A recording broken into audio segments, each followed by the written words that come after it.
आज की वीडियो में हम बात करेंगे सृष्टि की, ईश्वर की। भगवान ने हमें क्यों बनाया और भगवान हैं कौन? अभी मेरा वीडियो देखकर बहुत से मनोभावों कहेंगे ईश्वर तो निराधार निराकार है। मैं पूछती हूँ, ऐसे कहने का क्या आधार है? धार्मिक ग्रंथों वाली ईश्वर की सभी व्याख्याएं किसी काम की नहीं। वो फैक्ट पर और तर्क पर नहीं टिकती। और जब ईश्वर की धार्मिक ग्रंथों की व्याख्या तर्क पर नहीं टिकती तो अनेक धर्मों के मनोभाव बोलेंगे ईश्वर तर्क से परे है, व्याख्या से परे है। हर सवाल के साथ धार्मिकों की ईश्वर के प्रति जो धारणाएं हैं वो बदल जाती हैं। किस जगह कौन सी अवधारणा प्रस्तुत करनी है ये डिपेंड इस बात पर करता है कि वे किससे मुखातिब हैं और सवाल किस विषय पर है।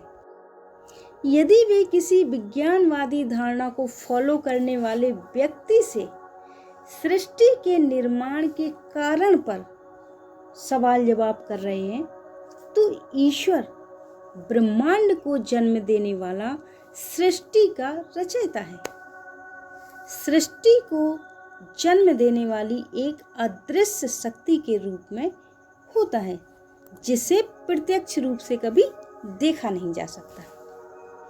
अगर उनसे पूछा जाए कि सृष्टि क्यों बनाई है तो ईश्वर मनुष्य के गुणों से परे, गुणों से भरपूर है और मनुष्य इस बात को नहीं समझ सकता कि ईश्वर की सृष्टि निर्माण के पीछे क्या कारण रहा है।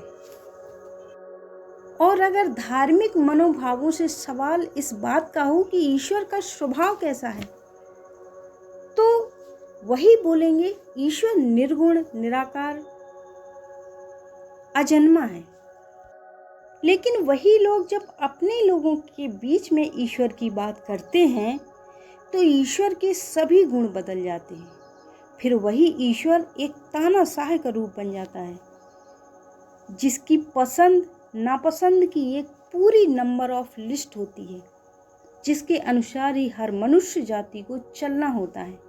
उसके अपने नियम कानून होते हैं जो मानव जाति पर लागू होते हैं और उन नियम और कानून के विपरीत चलने वालों को, जी हाँ, उनका पूरा लेखा जोखा, मनुष्य के सारे कार्यों का, कर्मों का पूरा लेखा जोखा भी उस ईश्वर के पास होता है और उसकी अपनी एक अदालत भी होती है जहाँ पर नियमानुसार, कर्मों के अनुसार दंडित भी किया जाता है।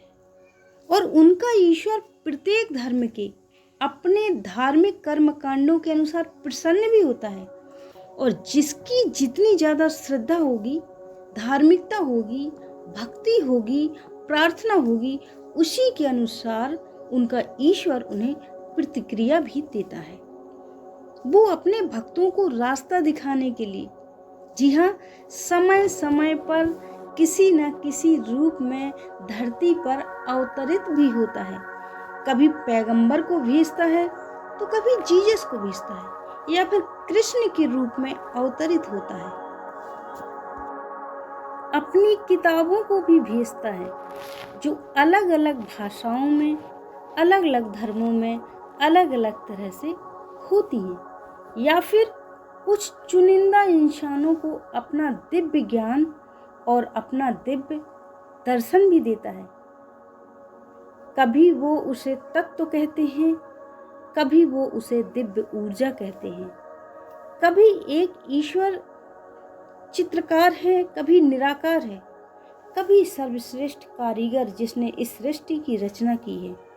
और कहते हैं ईश्वर माया से परे है। तो यदि ईश्वर माया से परे है तो ना तो उसकी इच्छाएं होंगी और ना विचार होंगे, ना मस्तिष्क होगा, ना प्रेम होगा।